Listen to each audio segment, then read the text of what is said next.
Welcome to our channel. Today we how to activate MetLife auto and home coverage updates online, full guide step by step clearly. To begin, open your preferred web browser. Type in the MetLife website URL in the address bar. Once the page loads, look for the login option at the top right corner of the home page. Click on Login to proceed to the login page.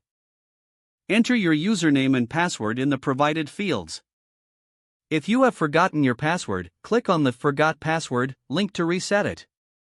After successfully logging in, navigate to the Policy tab found in the main menu. Select Auto and Home Coverage from the drop-down menu.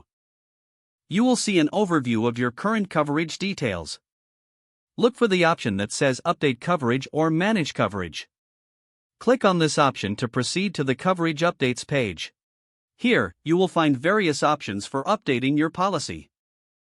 Review each section carefully, such as personal information, vehicle details, and home information. Make necessary changes or updates as needed. Once you have made all the desired changes, scroll down to find the Save or Confirm button. Click on Save to apply your updates. A confirmation message will appear, indicating that your updates have been successfully saved. If you need to make additional updates, repeat the process as necessary. For any questions, consider visiting the Help or Customer Support section for assistance. Finally, log out of your account for security purposes. If the page does not load, refresh the browser or try again in a private or incognito window. Make sure you are using the correct email address, then retype it carefully to avoid small typos. If your password is not accepted, use the Reset option and create a new strong password you can remember.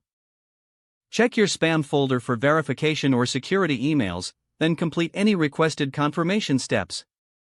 Enable two-factor authentication if available to improve account security and reduce unauthorized access risk.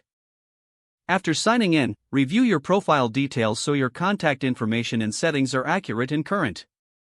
If you see an error message, note it down and try again after restarting your device and internet connection. Log out when you finish, especially on shared devices, to keep your account and payment information secure. If the page does not load, refresh the browser or try again in a private or incognito window. Don't forget to like this video and subscribe to our channel for more step-by-step tech guides.